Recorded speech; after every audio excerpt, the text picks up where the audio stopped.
کہ حضرت عثمان کا ہاتھ پکڑتے ہیں اور کہتے ہیں میں اللہ اس کے رسول کے احکام پر ان کے ہاتھ پر بیعت کرتا ہوں۔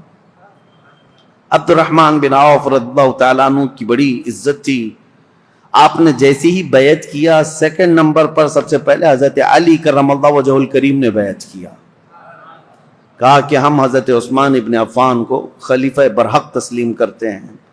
اور اس کے بعد جوق در جوق مہاجرین اور انصار صحابہ کے جتنے بھی جماعتیں تھی، طبقے تھے، سبوں نے حضرت عثمان غنی کے ہاتھ پر بیعت کر لیا، اور بالاتفاق صحابہ کا اجماع ہوا اس بات پر، حضرت عثمان غنی کے ہاتھ پر سبوں نے بیعت کیا۔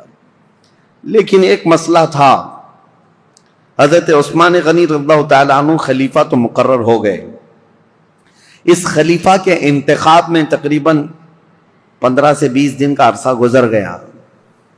جب حضرت عثمان غنی رضی اللہ تعالیٰ عنہ تشریف لائے تو چونکہ آپ کی ولادت سے لے کر کے اب تک کے حالات اس سے قبل آپ نے سنا ہوگا، پھر مختصر میں آپ کو بتاؤں، مکہ مکرمہ میں شریف النفس تھے، طبیعت کے بڑے خلیق مزاج، اعلیٰ اخلاق کے تھے، شرم و حیا کے پیکر تھے، جہالت کے زمانے میں بھی کبھی آپ نے بتوں کی پوجا نہیں کی، نہ کبھی شراب نوشی کی، نہ کبھی جوا کھیلا، نہ کبھی گانا گایا۔ عربوں میں تو یہ سب چیزیں مشہور تھیں۔ اسلام لانے سے پہلے بھی آپ پاک باز تھے، عفت شعار تھے۔ حضرت عثمان خود کہتے ہیں کہ میں اسلام میں تیسرے نمبر پر داخل ہوا ہوں، اور حضرت ابوبکر صدیق رضی اللہ تعالیٰ عنہ کی تبلیغ پر تیسرے نمبر پر اسلام لانے والے حضرت عثمان غنی ہیں، اور عجیب اتفاق ہے کہ رسول اللہ کے بعد تیسرے نمبر پر خلیفہ بننے والے بھی عثمان ابن عفان ہیں۔ اسلام میں آنے میں بھی آپ کا تیسرا نمبر ہے، اور خلفائے راشدین میں بھی آپ کا تیسرا نمبر ہے۔ حضرت عثمان غنی رضی اللہ تعالیٰ عنہ حضور صلی اللہ تعالیٰ علیہ وسلم کے اصحاب الفیل کا جو واقعہ پیش آیا اس کے 7 سال بعد پیدا ہوئے تھے۔ 7 سال بعد، بعض حضرات نے کہا 6 سال بعد پیدا ہوئے، حضور صلی اللہ تعالیٰ وسلم کی بعثت کے 6 سال بعد پیدا ہوئے۔ اس اعتبار سے جب جوان ہوئے تو نبی پاک صلی اللہ تعالیٰ علیہ وسلم نے اپنی ایک بیٹی آپ کے نکاح میں دیا، حضرت ام کلثوم کو، اور ان کے انتقال کے بعد حضرت رقیہ کو، اور حضرت رقیہ کے انتقال کے بعد حضور صلی اللہ علیہ وسلم نے اپنی دوسری بیٹی حضرت ام کلثوم کو نکاح میں دیا۔ اور یہ حضرت عثمان غنی رضی اللہ تعالیٰ عنہ کے متعلق میرے آقا صلی اللہ علیہ وسلم کا فرمان علی شان ہے، انبیاء کرام علیہ السلام میں حضرت لوط علیہ السلام کے بعد یہ پہلے ہیں جنہوں نے اپنی اہلیہ کے ساتھ اللہ کی طرف ہجرت کی، کیونکہ حضرت عثمان غنی حبشہ گئے تھے ہجرت کر کے، جو 70 صحابہ ہجرت کر کے گئے تھے مکہ سے۔ مدینے کی ہجرت سے پہلے ایک اور ہجرت ہوئی ہے، 70 کے قریب صحابہ، اور اس میں عورتیں بھی تھیں۔ اس میں حضرت عثمان غنی رضی اللہ تعالیٰ عنہ اور ان کی اہلیہ محترمہ حضور صلی اللہ علیہ وسلم کی زوجہ، حضور صلی اللہ علیہ وسلم کی بیٹی، یہ ہجرت کر کے حبشہ گئے تھے۔ اس پر ان کی بڑی فضیلت ہے، ان کو صاحب الہجرتین کہا جاتا ہے، 2 ہجرتوں والا، اور ذو نورین کہا جاتا ہے کہ 2 نور والا۔ اور حضور اکرم صلی اللہ تعالیٰ علیہ وسلم نے یہ بھی فرمایا، اب تک روئے زمین پر کوئی ایسا شخص نہیں جس کے عقد میں ایک نبی کی 2 بیٹیاں آئی ہوں سوائے عثمان بن عفان کے۔ حضرت عثمان غنی رضی اللہ تعالیٰ عنہ کے نکاح میں آئی، ایک کے انتقال کے بعد دوسری۔ اور نبی پاک صلی اللہ تعالیٰ علیہ وسلم یہ بھی فرماتے، اگر میری 100 بیٹیاں ہوتی ایک کے بعد دیگرے اگر انتقال کر جاتی تو سب میں عثمان کے نکاح میں دیتا۔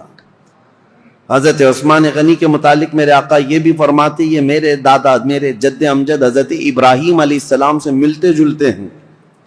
اور یہ بھی فرمایا کہ عادتوں میں، خصلتوں میں حضرت عثمان کے متعلق میرے آقا فرماتے کہ یہ میری عادتوں سے بہت ملتے جلتے ہیں۔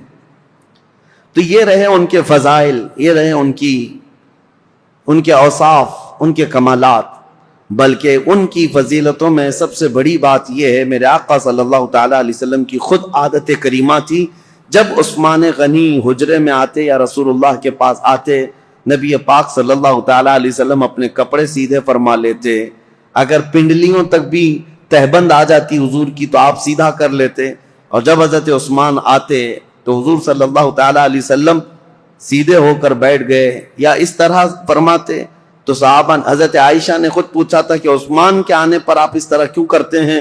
میرے آقا صلی اللہ تعالی علیہ وسلم فرماتے ہیں کیا میں اس شخص سے حیا نہ کروں جس سے اللہ کے فرشتے بھی حیا کرتے ہیں؟ وہ حیا کے پیکر تھے حضرت عثمان غنی رضی اللہ تعالیٰ عنہ.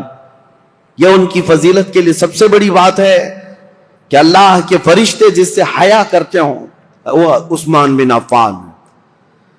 اب خلافت کا دور شروع ہوا لیکن ان کی قربانیاں بھی بہت ہیں. رسول اللہ صلی اللہ علیہ وسلم کے دور میں ان کے خلافت کا دور بیان کرنے سے پہلے یہ بات بھی ضروری ہے کہ ان کا جو احسان ہے وہ بھلایا نہیں جا سکتا. حضرت عثمان غنی کو اللہ تعالیٰ نے بے پناہ مال سے نوازا تھا.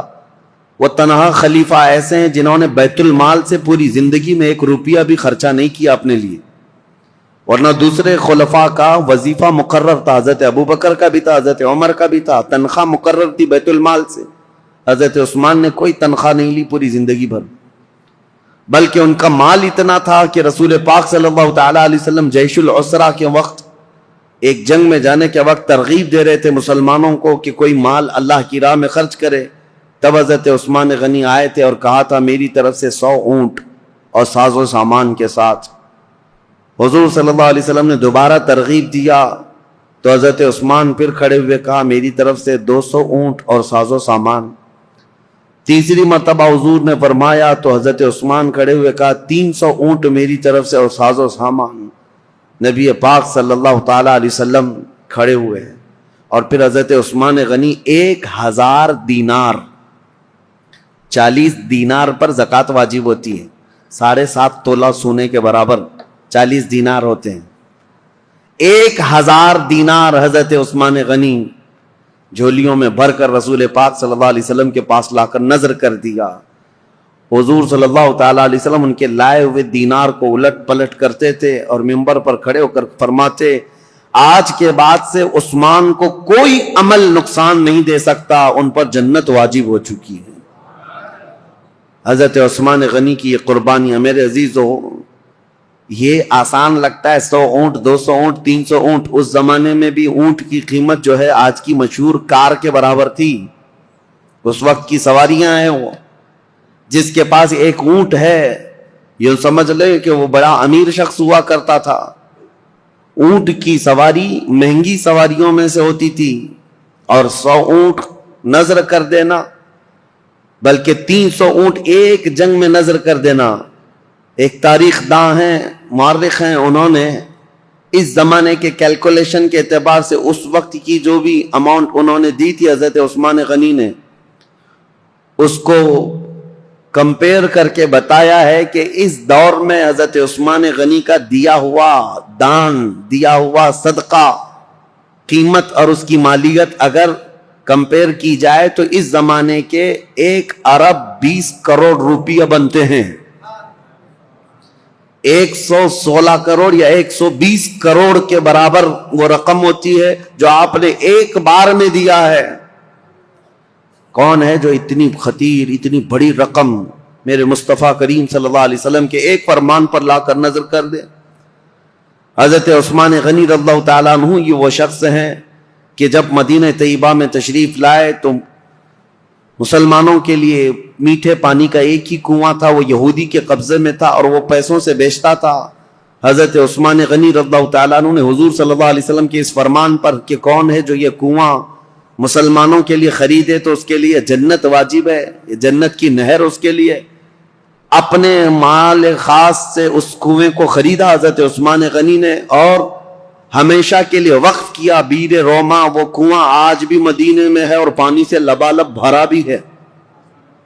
مدینے والوں کے لیے پانی کا سب سے پہلے انتظام کرنے والے عثمان بن عفان ہیں. ان کے علاوہ مدینے کی تجارت کا جو سامان ہوا کرتا بازار میں، یہودی پورے مارکیٹ پر قبضہ کیے ہوئے رہتے تھے، باہر سے آتے تجارت کرتے اور پیسہ بہت زیادہ لے کر جاتے. حضرت عثمان غنی نے پورے بازار کو کیپچر کر لیا تھا. یہودی تجارت کے قافلے کو مدینہ آنے سے پہلے ہی روک لیتے تھے اور پورا مال خرید لیتے تھے اور مدینہ طیبہ میں لا کر 10 گنا زیادہ قیمتوں پر وہ مال بیچتے تھے. حضرت عثمان غنی اس طرح تجارت کے قافلے خود ہی 2 منزلیں پہلے ہی جا کر کے پورا قافلہ خریدنے لگ گئے ہیں.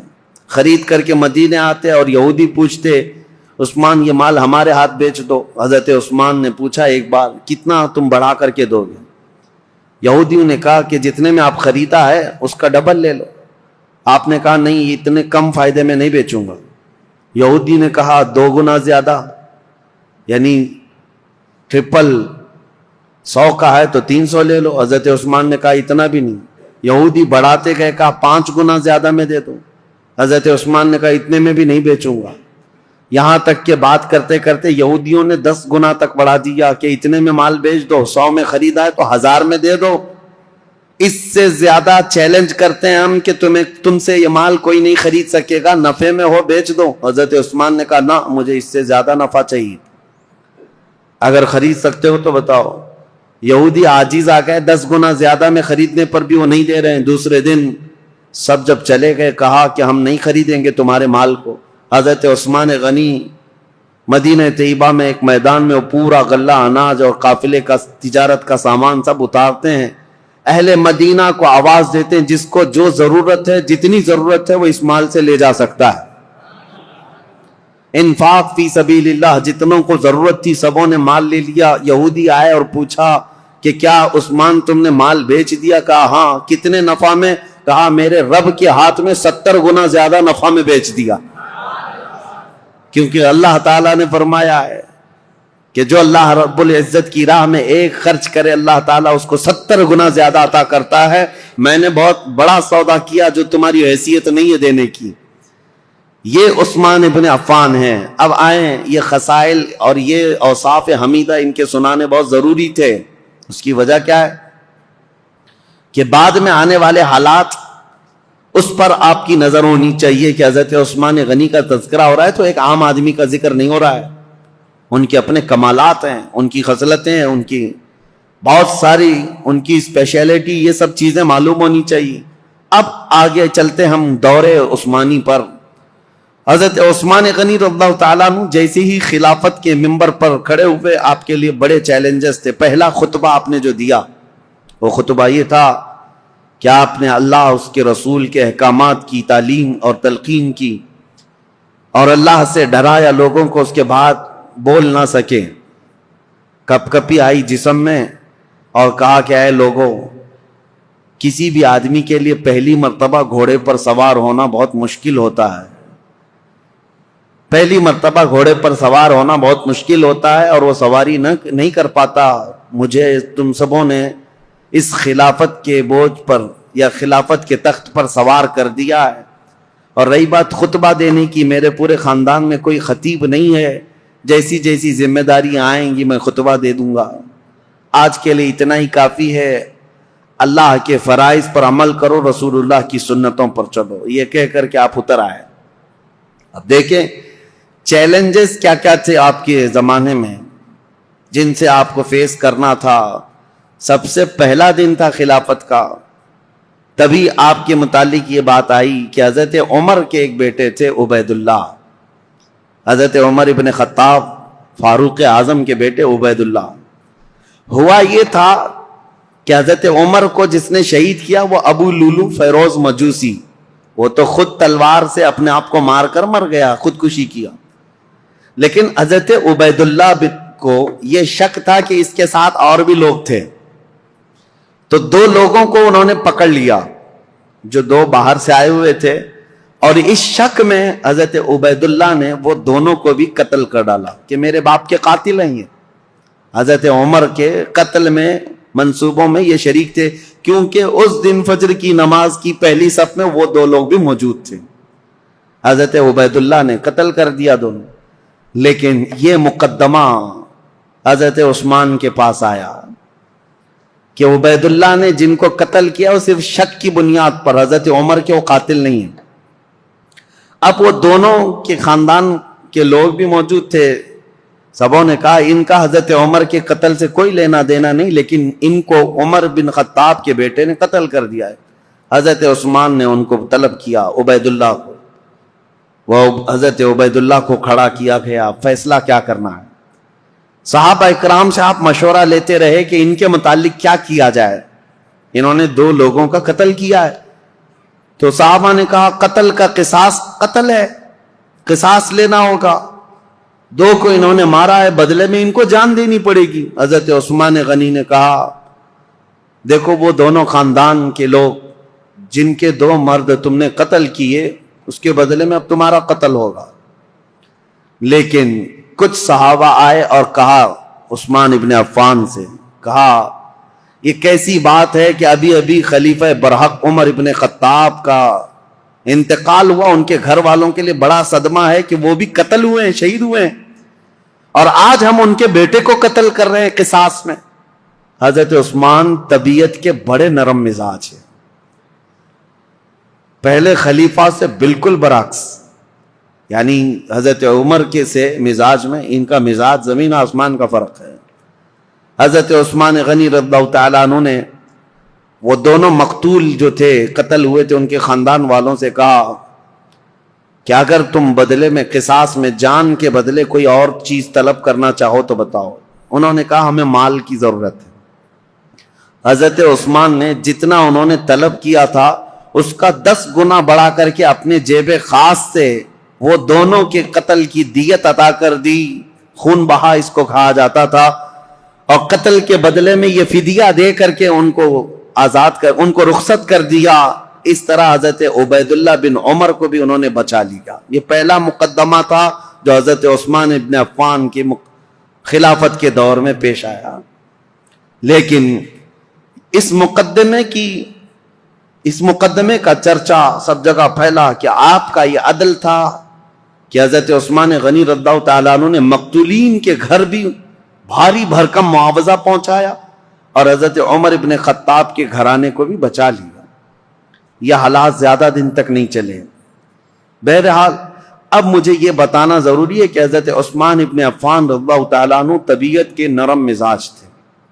جب آپ خلافت پر بیٹھے تھے اس وقت تو آپ کی عمر 70 سال کے قریب تھی. حضرت عثمان غنی رضی اللہ تعالیٰ عنہ 70 سے اوپر تھی. 70 سال کی عمر کے بعد آپ کو خلافت پر فائز کیا گیا ہے. آپ نے اپنے دور میں جو فوجیں بھیجی اور بہت سارے جو ممالک اسلامیہ یعنی دوسرے ممالک جو اسلام میں آئے ان کی بھی ایک لمبی فہرست ہے. پہلا تو یہ ہے کہ حضرت عثمان ابن عفان رضی اللہ تعالیٰ عنہ کے دور میں اسپین جو اس زمانے میں اندلس کہا جاتا تھا, آج کا اسپین, یہ حضرت عثمان غنی کے دور میں فتح ہوا. اور اسلامی فوجوں میں سب سے پہلے فوجیں پہلے میدان میں اتر کر کے لڑتی تھیں. لمبا لمبا سفر کیا ہے صحابہ نے. امیر معاویہ رضی اللہ تعالیٰ عنہ جو ملک شام کے گورنر تھے, حضرت عمر کے زمانے سے چل رہے تھے, حضرت امیر معاویہ وہ ملک شام دمشق کے والی تھے, گورنر تھے. ان کی ایک خواہش تھی کہ قبرص جو آج ترکی کا حصہ ہے, سائپرس جس کو کہتے ہیں, یا قبرص, یہ وہی علاقے ہیں. اب یہ یورپ کی سرزمین پر آتے, یہاں تک جانے کے لیے سمندر کا سفر کر کے ہی جانا پڑتا, خشکی سے نہیں. تو حضرت امیر معاویہ کی خواہش رہتی تھی کہ سمندر کا راستہ طے کر کے ہم جائیں گے, قبرص فتح کریں گے, وہاں زرخیزی بہت ہے, ہریالیاں بہت ہیں, بہت خوشگوار جگہ ہے. حضرت عمر فاروق رضی اللہ تعالیٰ عنہ نے صحابہ کو بلایا اور پوچھا کہ کشتی کا سفر کیسا ہوگا. اس وقت تک صحابہ سمندر کی کشتی کا سفر کر کے لمبا فاصلہ طے کر کے کہیں گئے نہیں جنگ کے لیے.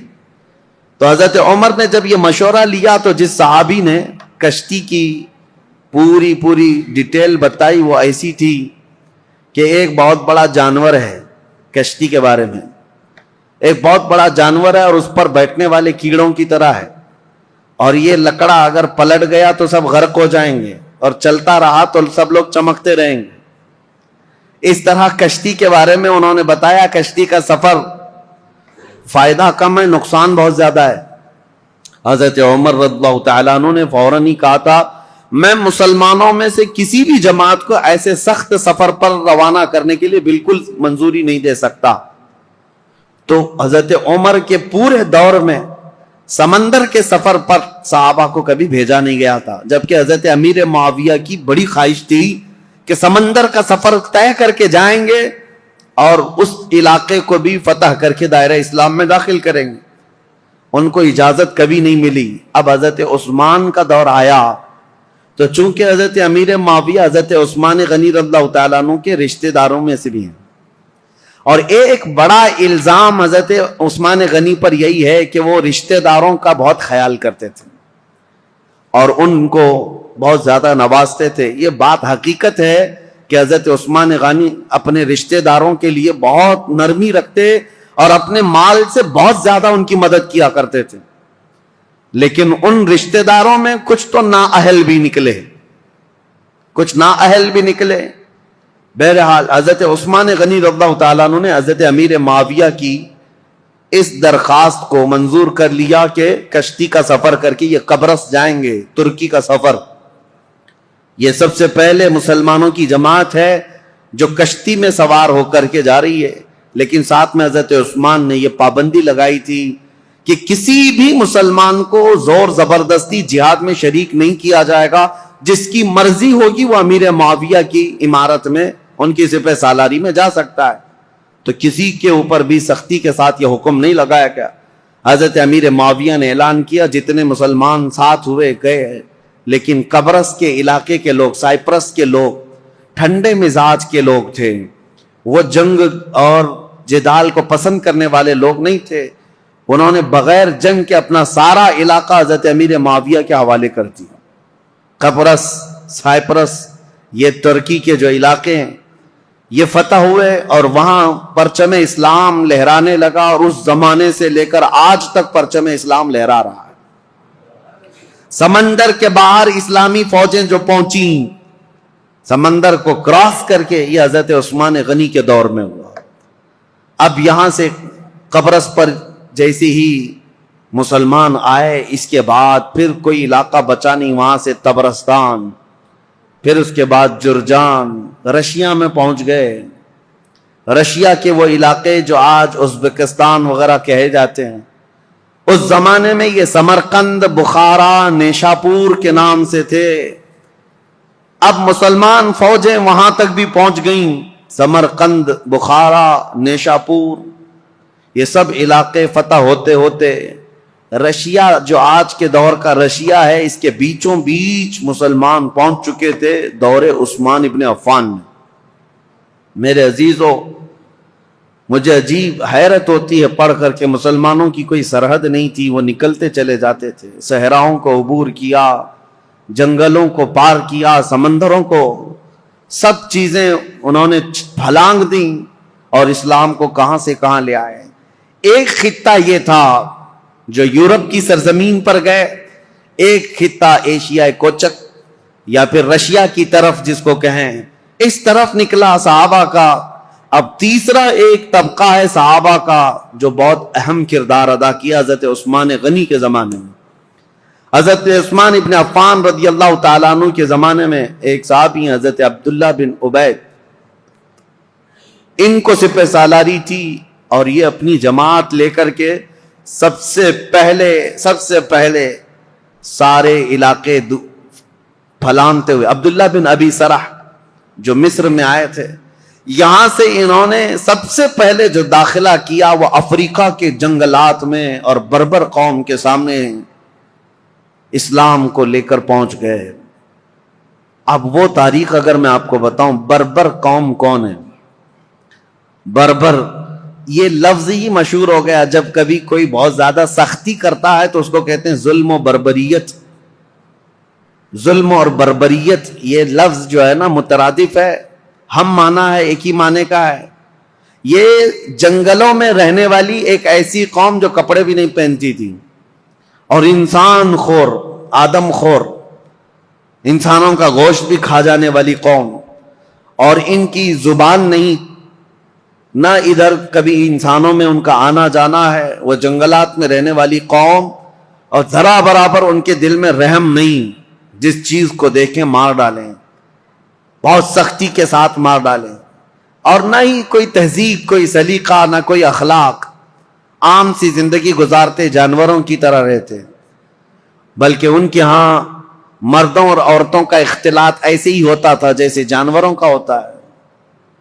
یہ بربر قوم افریقہ کے جنگلات میں رہنے والی، اس قوم کے پاس بھولے بھٹکے اگر کوئی انسان پہنچ بھی جاتا تو ان کا لقمہ بن جاتا تھا، شام میں اس کا کباب بننے والا ہوتا، وہ اس کو بھون کر کھا جاتے تھے۔ اس سخت ترین قوم کے پاس جانا ایک بہت بڑا چیلنج تھا۔ رسول پاک صلی اللہ تعالی علیہ وسلم کے عظیم ترین صحابہ جو چٹانوں کے پاس بھی جمے رہ گئے، سمندروں کو بھی انہوں نے پھلانگ دیا، وہ انسانوں کی ایک جماعت سے کیسے پیچھے ہٹتے، وہاں پر بھی پہنچ گئے، افریقہ کی اس بربر قوم کے پاس پہنچے۔ اب آپ کو میں بتاؤں، وہ بربر قوم جو آدم خور تھی، انسانوں کو کھاتی، ظلم ان کا بہت انتہا کو رہتا، وہ اچانک دائرہ اسلام میں آئے، میرے مصطفیٰ کریم صلی اللہ علیہ وسلم کے سچے غلاموں میں شامل ہوئے۔ کیسے یہ انقلاب آ سکتا ہے؟ کبھی آپ سوچیں، ہم نے بہت تحقیق کی کہ ایک نئی قوم کے پاس جانے کے لیے ان کی زبان تو کم سے کم معلوم ہونی چاہیے، ان کو تبلیغ کس زبان میں کریں، اور عربوں کا حال یہ ہے کہ وہ اپنی عربی چھوڑ کر دوسری زبان بولنا ہی نہیں چاہتے۔ آج تک آپ جا کر کے دیکھیں، انگلش میں بولنے کو وہ عیب سمجھتے ہیں، آتی ہے انگلش سمجھتے ہیں لیکن انگلش بولنا نہیں چاہتے، کہتے ہیں نہیں ہماری زبان عربی ہے، باقی سب گونگے ہیں۔ عرب کو آج بھی اپنی زبان پر وہ فخر ہے، وہ دوسری زبانوں کو کچھ بھی اپنے ہاں آنے نہیں دیتے۔ اس بربر قوم کے پاس جو زبان تک نہیں جانتی، صحابہ دین اسلام لے کر کیسے گئے؟ ہم نے معلوم کیا تو اس بربر قوم کو انہوں نے زبان سے نصیحتیں نہیں کی، بلکہ صرف اخلاق رسول سے ان کو اسلام کی طرف مائل کیا ہے۔ صرف میرے آقا صلی اللہ تعالی علیہ وسلم کی خوشبوئیں تھیں جو اس افریقہ کے جنگلات میں رہنے والی قوم کو بھی اسلام کا گرویدہ بنایا۔ یہ دور عثمانی میں افریقہ میں اسلام داخل ہو چکا، افریقہ کے علاقے فتح ہوتے گئے، اور اس کے بعد ایک دو نہیں، آج کے بر اعظم افریقہ، جو افریقہ کا کانٹیننٹل جس کو کہتے ہیں پورا علاقہ، اس کے کئی ممالک ایسے ہیں جو حضرت عثمان غنی رضی اللہ تعالیٰ عنہ کے دور میں پرچم اسلام سے لہراتے رہے، تو آج تک وہ اسلام میں ہیں۔ افریقہ کی سرزمین تک اسلام پہنچ گیا۔ اب یہاں سے افریقہ میں نے 3 علاقے بتائے، ایک ترکی کی طرف قبرص، اور ایک رشیا کی طرف سمرقند، بخارا، نیشاپور، اور تیسرا افریقہ کی سرزمین تک اسلام کو پہنچانے والی جماعتیں حضرت عثمان ابن عفان کے دور کی تھیں، اور سب سے پہلے سمندری سفر طے کر کے جانے والی جماعت بھی حضرت عثمان غنی رضی اللہ تعالیٰ عنہ کے دور کی تھی۔ خلافت کے کل 12 سال آپ کو ملے، حضرت عثمان غنی رضی اللہ تعالیٰ عنہ خلافت کے کل 12 سال تھے۔ ان 12 سالوں میں شروع کے 6 سال نہایت ہی اعلیٰ تھے، سب امن و امان، اور سب جگہ اتنے مال کی فراوانی تھی۔ حضرت عثمان غنی کا دور اتنا خوشحال تھا کہ جو مال غنیمت ملتا، حضرت عثمان غنی جو اس میں تقسیم کرتے، تو ایک ایک آدمی کو اس زمانے میں 1-1 لاکھ درہم ملتے تھے، 1-1 لاکھ درہم، جس کی وجہ سے کچھ لوگوں میں نکما پن آ گیا۔ جب مال زیادہ آتا ہے تو کام کرنے کی اور کمانے کی عادت چھوٹنے لگتی ہے، پیسہ زیادہ آ گیا تو اب کیا کریں گے؟ عیش کریں گے۔ تو کچھ نوجوانوں کے اندر یہ خرابی آنے لگ گئی تھی، وہ گلیل لیتے تھے، کبوتروں کو مارتے اور کبوتر بازی کرنے لگتے، اڑاتے رہتے تھے۔ پیسے کا نشہ ہی کھیل کود میں لگا دیتا ہے۔ حضرت عثمان غنی رضی اللہ تعالیٰ عنہ نے اتنا مال تقسیم کیا تھا کہ یہ نکمے ہونے لگے۔ اس کے لیے باضابطہ طور پر ایک آفیسر، ایک وزیر بنایا حضرت عثمان غنی نے، اور اس سخت قسم کے وزیر، وہ صحابی رسول تھے، سب کی گلیلیں پکڑ کر انہوں نے کاٹ دی، اور جتنے کھیلتے تھے کبوتر ان سب کو قید کیا۔ یہ سختی کے ساتھ آپ نے کبوتر بازی کو بند کیا تھا۔ یہ صرف میں مثال کے لیے بتا رہا ہوں کہ فراوانی اتنی آئی کشادگی اتنی آئی, خوشحالی اتنی آئی کہ ایک ایک شخص کو 1-1 لاکھ درہم ملا کرتے تھے مال غنیمت سے. اب یہ فراوانی آنے کے بعد ہی, اسی لیے کہتے ہیں نا جب مال زیادہ ہوتا ہے تو لوگوں میں فتنے بھی بڑھنے لگ جاتے ہیں, فتنے بھی زیادہ ہونے لگتے ہیں. ایک بات آپ یاد رکھنا, اس مسجد کے صدر ٹرسٹی بننے کی بہت زیادہ خواہش ہوتی ہے جس مسجد کی انکم زیادہ ہوتی ہے. بہت سارے لوگوں کا یہ حال ہے, کسی غریب مسجد میں ٹرسٹی بناؤ, دوسرے دن استعفیٰ دے کے بھاگا آئے گا, یہاں تو کچھ ہے ہی نہیں. بلکہ بار بار چندہ کر کر کے امام کو دینا پڑتا ہے, بار بار چندہ کر کے مسجد کو دیکھنا پڑتا ہے. غریب مسجد کا جلدی کوئی بننا نہیں چاہتا. ہاں جس کی بہت ساری دکانیں ہیں, بہت سارا اس کا انکم کا آنا جانا لگا ہوا ہے, دیکھو کتنے امیدوار ہیں, ہر گلی میں ایک صدر کھڑا ہے. مال زیادہ ہے تو فتنے بھی زیادہ. جب مال زیادہ بڑھنے لگتا ہے تو سب کی آنکھیں بھی کھل جاتی ہیں کہ ہمیں بھی خدمت کرنے کا موقع ملے. سب بات یہی کرتے ہیں, ہم کو بھی خدمت کرنے کا موقع ملے. اس میں کس کی خدمت کا؟ پیٹ کی خدمت کا. یہ موقع بہت سارے لوگوں کو چاہیے ہوتا ہے. اسی لیے سیدنا ابو بکر صدیق اور حضرت عمر کے دور کا یہ حال تھا کہ وہ بیت المال میں 1 درہم بھی بچاتے نہیں تھے, بانٹ کر کے جھاڑو بھی جھاڑ دیتے تھے. یہاں مال رہے گا تو فتنہ نہ ہونے پائے. اب 2 چیزیں حضرت عثمان غنی رضی اللہ تعالیٰ عنہ کے دور میں آئی اور مسلمانوں پر ایک بہت برا اثر قائم کر گئیں. ایک تو یہ تھی کہ خوشحالی بہت زیادہ آئی. اب اسلام بہت دور دور تک جا چکا ہے. ظاہر سی بات ہے, اتنی دور تک ایک خلیفہ کی نگرانی میں چل رہا اتنا بڑا خطہ. یہ ضروری تو نہیں کہ ہر اسلام میں آنے والا سب مخلص ہی ہوگا. کئی فتنے بھی تھے, کئی نئے لوگ اس میں آ رہے تھے. اب حضرت عثمان غنی رضی اللہ تعالیٰ عنہ کے دور خلافت میں جو بڑے معاملات پیش آئے اس کی طرف میں آتا ہوں. دوسرا ایک کام یہ ہو گیا تھا کہ حضرت عمر کے زمانے میں, ان کی دور اندیشی دیکھیں حضرت عمر کی.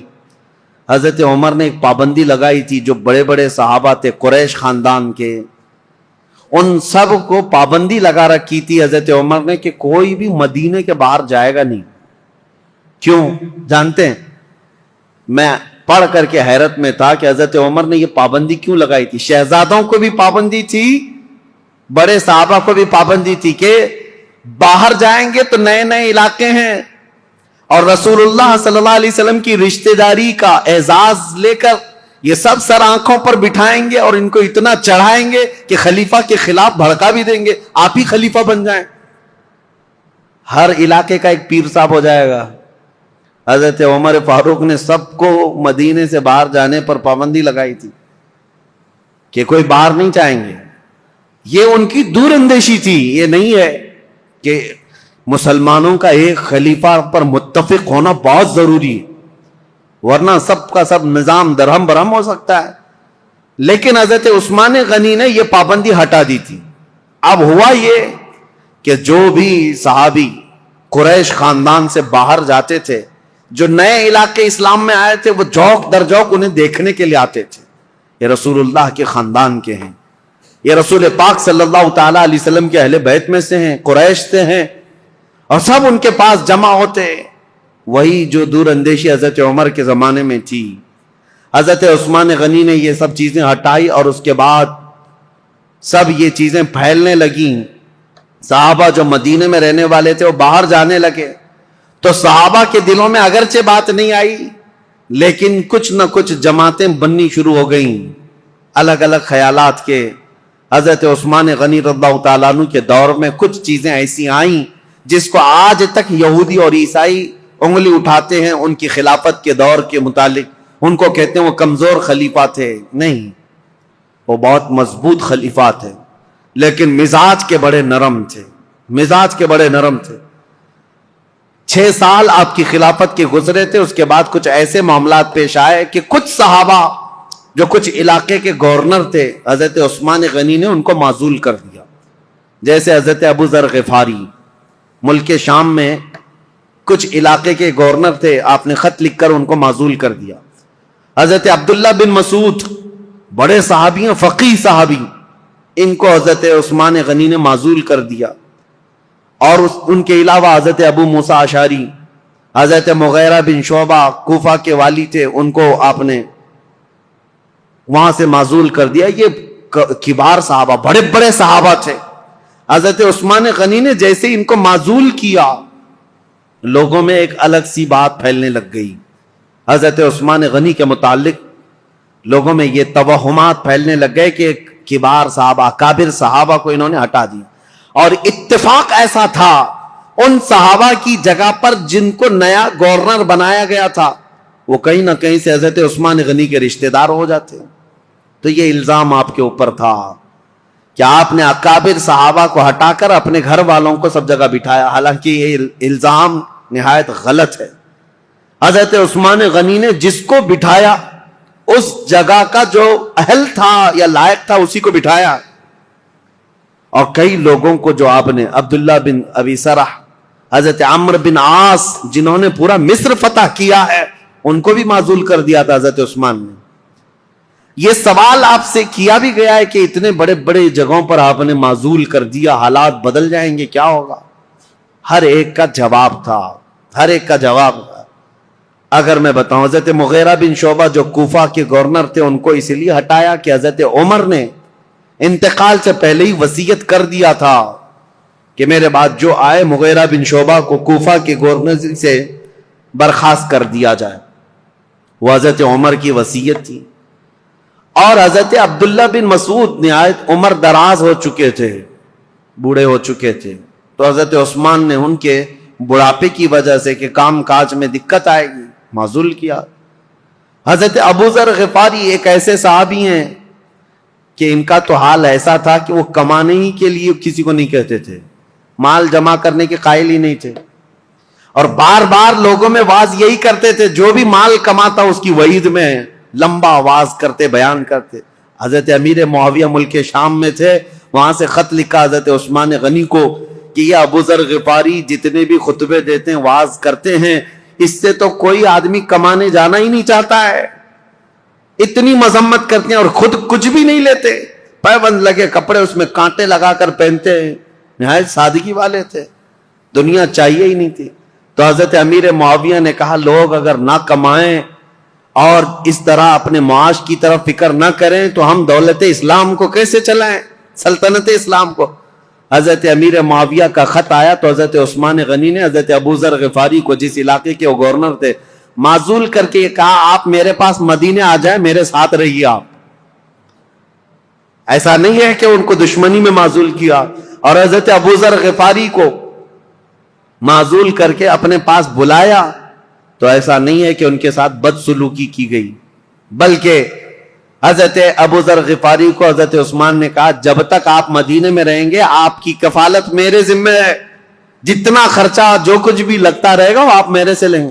وہ حضرت ابو ذر غفاری کھڑے ہوئے کہا یہ بندہ کسی کا محتاج نہیں ہے، نہ حضرت عثمان غنی سے ایک روپیہ لیا، ایک سکہ لیا، کچھ نہیں. مدینے کے باہر ربضہ ایک علاقہ تھا، ویران جگہ تھی، وہاں کوئی نہیں رہتا تھا، تنہا پوری زندگی وہاں پر آپ نے بسر کر لی. ان کی بیوی ذات کی روایت میں موجود ہے جب ان کا انتقال ہوا تو ان کی بیوی چوراہے پر آ کر کھڑے ہو کر اعلان کرتی تھی کہ کوئی آ جائے، میرے شوہر کا انتقال ہوا، جنازہ اٹھانا ہے. جنازہ اٹھانے کے لیے وہ اعلان کرتی رہی. اس طرح کی زندگی گزار کر چلے گئے حضرت ابو ذر غفاری. تو وہ تو نہایت سادہ مزاج تھے. حضرت عثمان غنی نے ان کو اگر گورنری سے معزول کیا تھا تو صرف اس لیے، باقی ان کو کوئی اس طرح کی بدسلوکی کرنا یا ان کے ساتھ برا سلوک کرنا قطعاً مقصد نہیں تھا. اور کچھ صحابہ کے بعد حضرت عمرو بن عاص، یہ مصر کے فاتح ہیں، مصر فتح کرنے والے، ان کو کیوں آپ نے معزول کیا؟ اس کی وجہ یہ ہے کہ مصر کی آمدنی اچھی خاصی تھی، حضرت عمرو بن عاص اس پر توجہ نہیں دیتے تھے. حضرت عثمان غنی نے لکھ کر کے بھیجا کہ مصر کی آمدنی بڑھتی جا رہی ہے، آپ اس میں اضافہ کریں. حضرت عمرو بن عاص اس پر توجہ نہیں دیتے تو آپ نے ان کو ہٹایا. عبداللہ بن ابی سرح ایک دوسرے وہاں پر صحابی تھے، ان کو مصر کی گورنری دی. اور حالانکہ دو علاقوں میں رہنے کی وجہ سے عمرو بن عاص اور عبداللہ بن ابی سرح کے درمیان کچھ نہ کچھ باتیں چلتی رہتی تھی.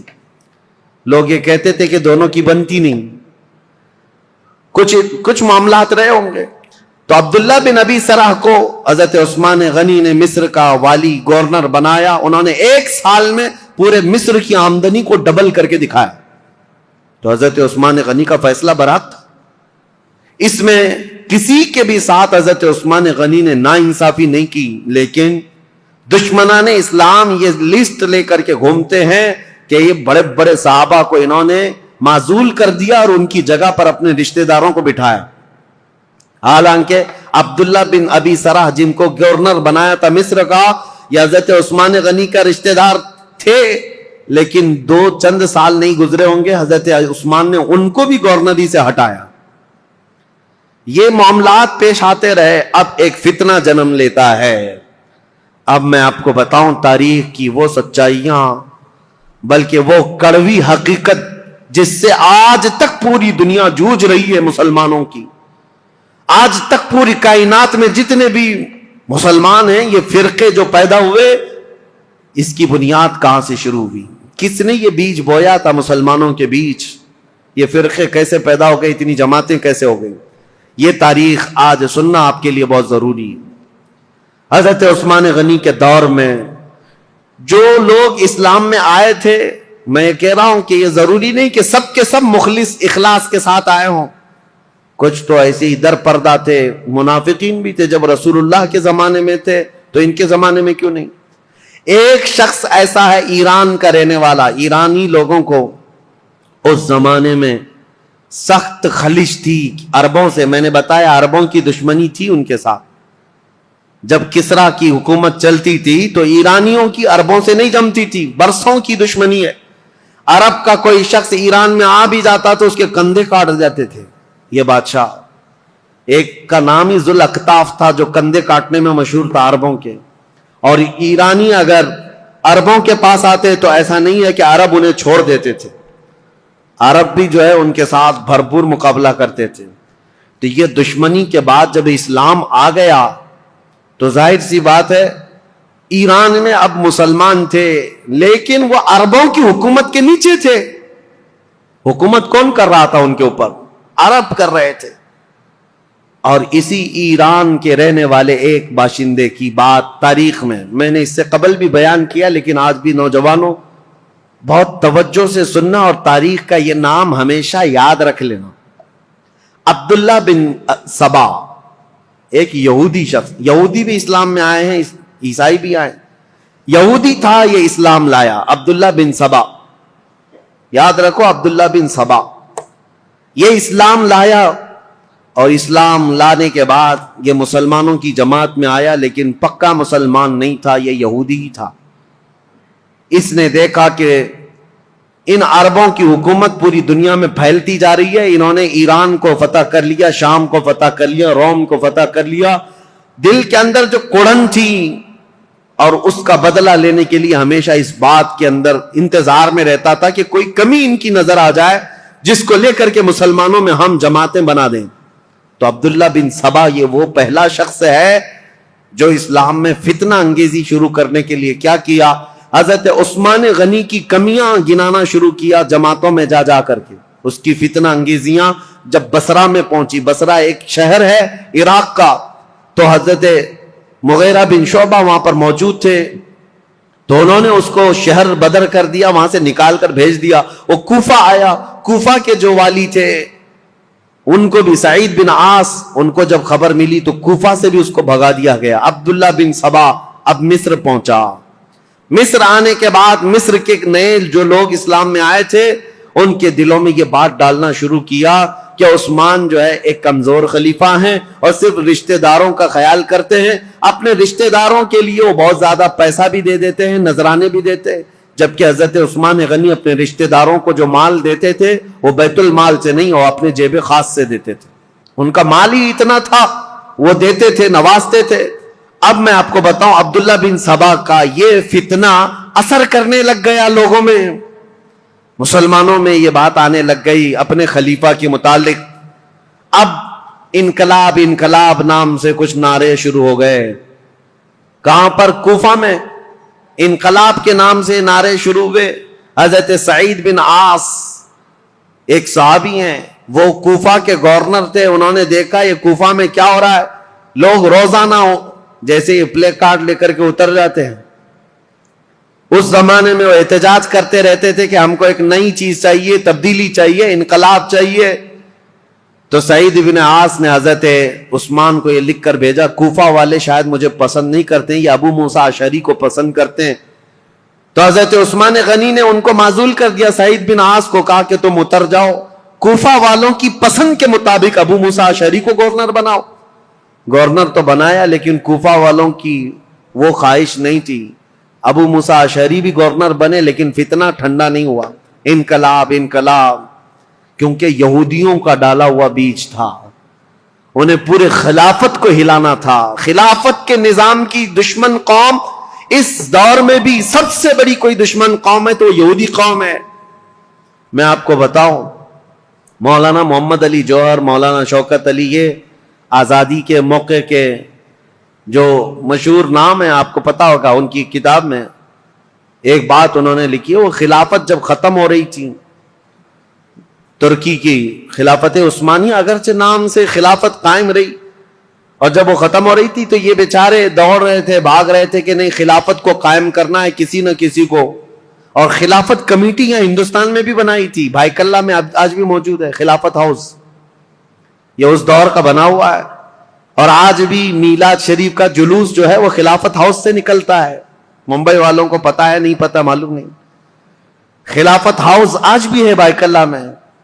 خلافت کو قائم کرنے کے چکر میں وہ دوڑتے رہے. کیوں؟ ان کی بتائی ہوئی ایک بات بتا رہا ہوں. یہودیوں نے کہا تھا، ایک بڑے یہودی دانشور نے ان سے کہا تھا، ہمیں مسلمانوں کی نماز سے، ان کے زکوٰۃ سے، ان کی قربانیوں سے، ان کی ٹوپی داڑھی سے، ان کی مسجدوں سے کوئی بھی نفرت نہیں، کوئی مذائقہ نہیں. وہ جتنی نمازیں پڑھنا ہے سب پڑھیں، لیکن ہم چاہتے ہیں مسلمانوں میں دو باتیں کبھی نہ آئیں. ایک دو لفظ کبھی نہ آئیں. یہودی یہ چاہتے ہیں مسلمانوں کی زبان پر دو لفظ کبھی نہ آئے. ایک جہاد کا لفظ نہ آئے، دوسرے خلافت کا لفظ نہ آئے.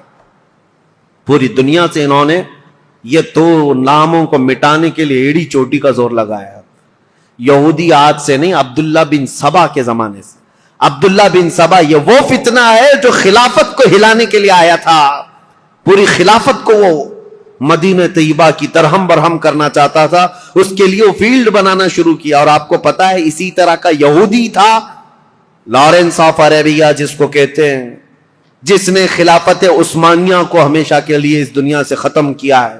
عربوں کو اٹھایا ترکیوں کے خلاف، اور پورے عرب میں ایک ایسا فتنہ مچایا. لارنس آف عربیہ جو انگلینڈ کا باشندہ، وہ عربی اتنی اچھی بولتا تھا کہ جو اصل عرب ہے وہ نہیں بول پاتے تھے. اور عربوں میں رہ کر کے ان کے مزاج میں یہ بات ڈالا تھا کہ تم عرب ہو اور ترکی تم پر آ کر حکومت کرتے ہیں. بغاوت ایسی کی تھی کہ ترکیوں کے خلاف عرب کی لڑائی چلی 1920 سے لے کر 1930 تک، اور ترکی عرب کا پورا علاقہ چھوڑ کر چلے گئے. اور اس کے بعد یہ سعودی عرب قائم ہوا ہے.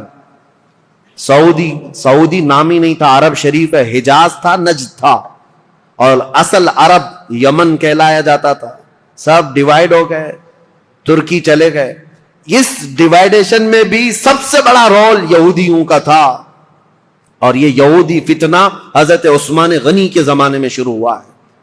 اسی لیے تاریخ بتانا مجھے بہت ضروری ہے. عبداللہ بن سبا نے کیا کرنا شروع کیا؟ مصر کے لوگوں میں، کوفہ کے لوگوں میں، بصرہ کے لوگوں میں یہ بات ڈالنی شروع کی کہ خلافت کے زیادہ حقدار تو حضرت علی ہیں، اہل بیت ہیں، رسول اللہ کے گھر والے ہیں. اہل بیت کی محبت کے نام پر وہ ایک ایسا فتنہ لوگوں میں شروع کیا، جبکہ اسے نہ اہل بیت سے محبت تھی نہ صحابہ سے محبت تھی. وہ تو اسلام لایا ہی تھا بظاہر دکھانے کے لیے، اصلی وہ تو یہودی تھا. لیکن اس کو کہتے ہیں سبائی فتنہ. عبداللہ بن سبا ہے تو سبائی فتنہ. اس سبائی فتنے کا اثر تو اس زمانے کے بڑے بڑے مسلمانوں میں ہو گیا تھا، تابعین میں. کچھ صحابہ بھی سوچنے لگ گئے تھے کیا ہو رہا ہے، ایسے حالات پیدا کر دیا. اب سنی حضرت عثمان غنی رضی اللہ تعالیٰ عنہ کے دور کا آخری حصہ تھا. فتوحات اسلامیہ 6 سال تک تو چلتی رہی، لیکن آخری جو 6 سال ہیں وہ فتنوں میں ہی گئے. ایسے فتنے کہ کبھی انقلاب کے نام پر وہاں جماعت کھڑی ہو رہی، کبھی انقلاب کے نام پر یہاں، اور حتیٰ کہ یہ لوگ مطالبہ کرنا بھی شروع کر دیے کہ عثمان بن عفان کو کرسی سے ہٹایا جائے. لیکن مدینے میں جو صحابہ تھے وہ اس کے سخت خلاف تھے، کسی کو آواز اٹھانے نہیں دیتے تھے. مدینے میں جو صحابہ اکابر صحابہ تھے وہ جانتے تھے خلافت کو ہلانے کا مطلب ہے پورے خطہ اسلام کو ہلا دینا. پھر جو علاقے مسلمانوں کے زیر نگیں آئے ہیں وہ سب کے سب پھر واپس چلے جائیں گے.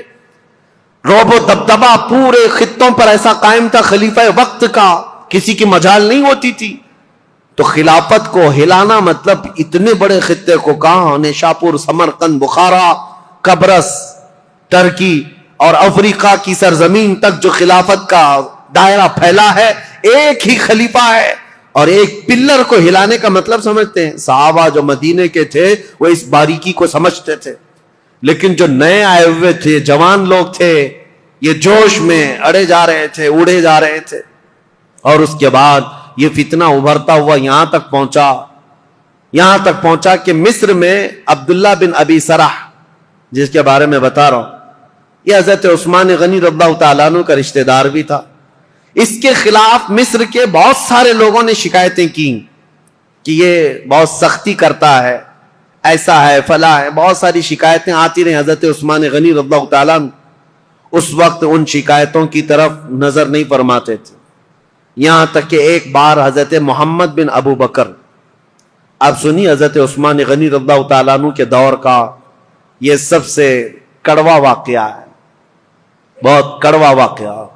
لوگ سنتے ہیں کربلا کی شہادت اور کربلا میں ہونے والے حالات، لیکن حضرت عثمان غنی کے آخری دور کا یہ واقعہ بہت ہی دردناک ہے. حضرت محمد بن ابو بکر جو صدیق اکبر کے بیٹے ہیں، یہ اور کئی صحابہ آئے مدینہ طیبہ میں.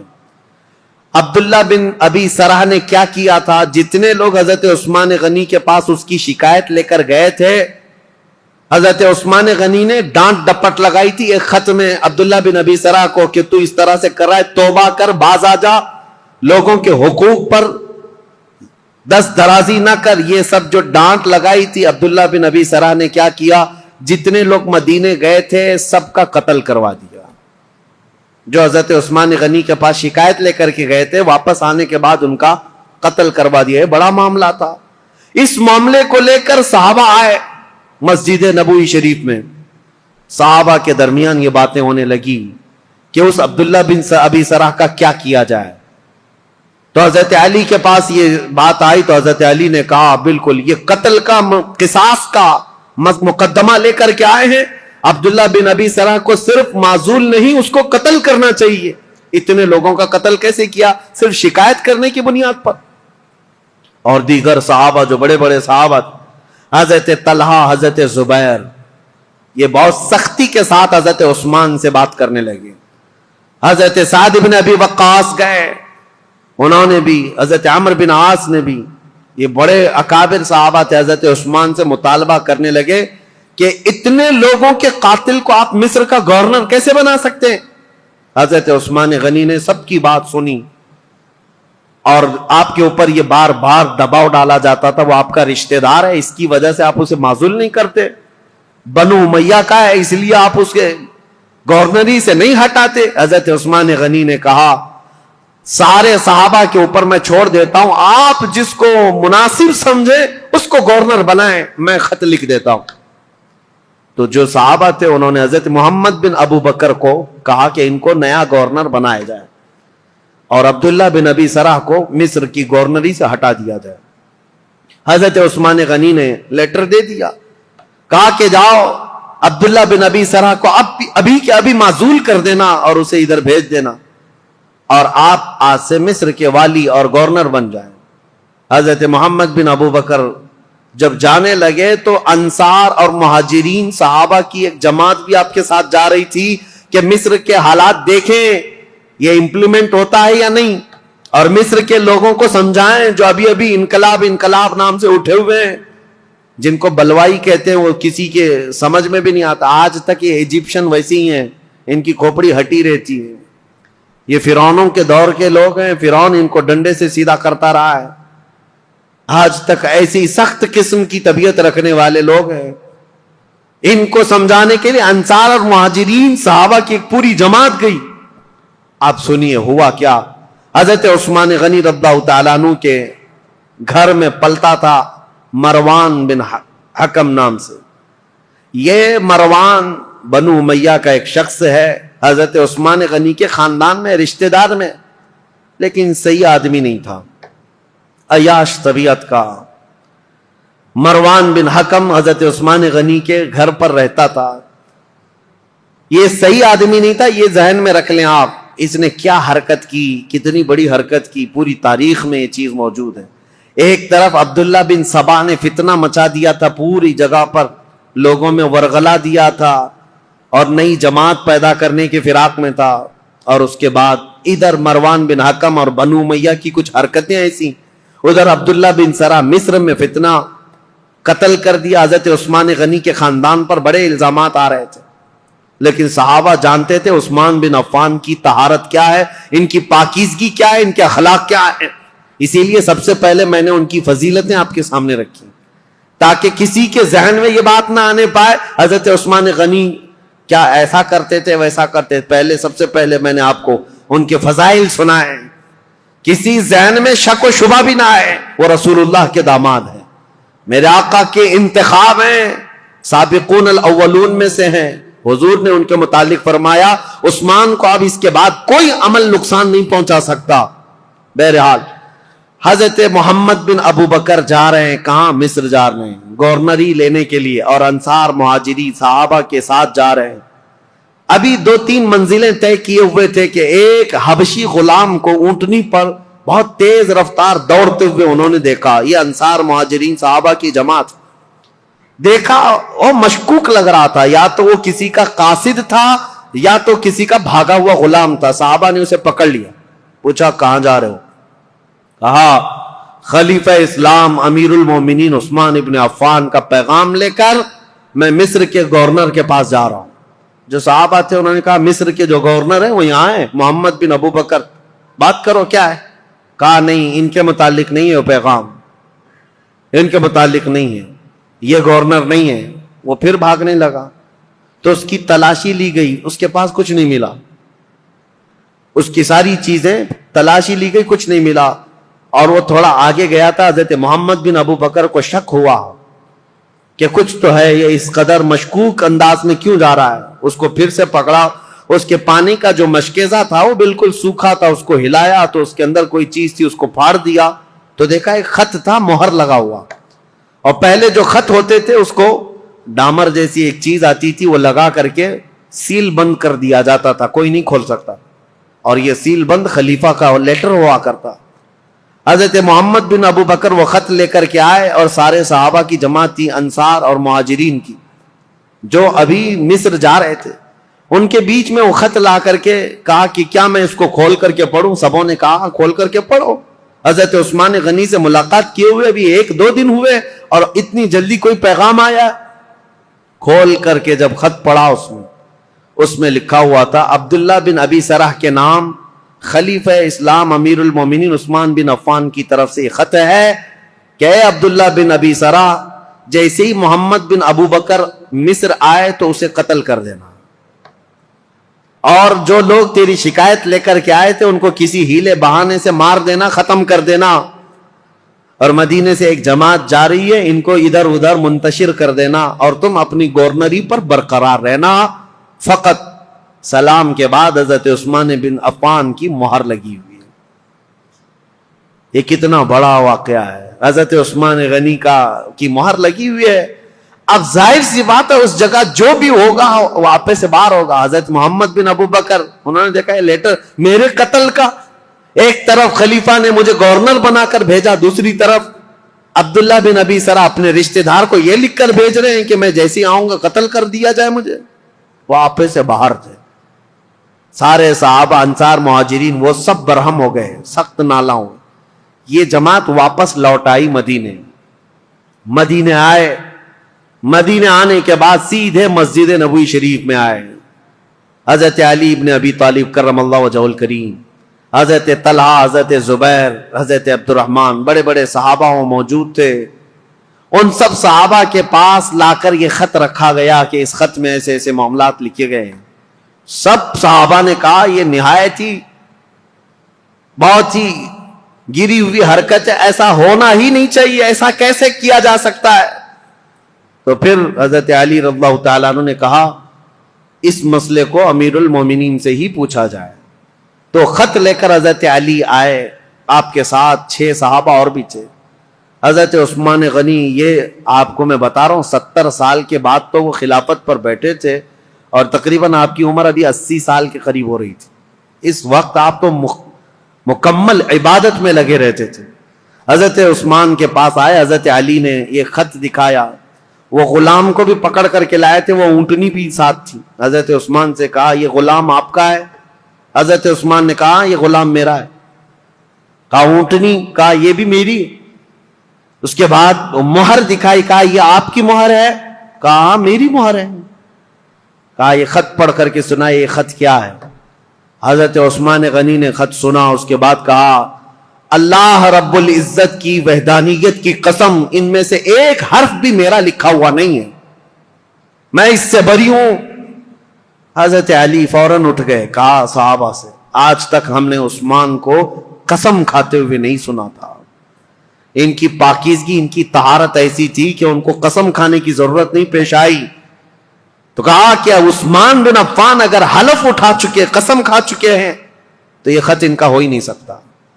حضرت طلحہ، حضرت زبیر تھے، انہوں نے کہا ٹھیک ہے ہم نے تسلیم کر لیا، داماد رسول امیر المومنین سے آج تک ہم نے جھوٹ سنا نہیں ہے، آپ اس پر بھی جھوٹ نہیں بول رہے ہیں، لیکن مسئلہ یہ ہے کہ یہ تو معلوم کریں کہ یہ ہے کس کا.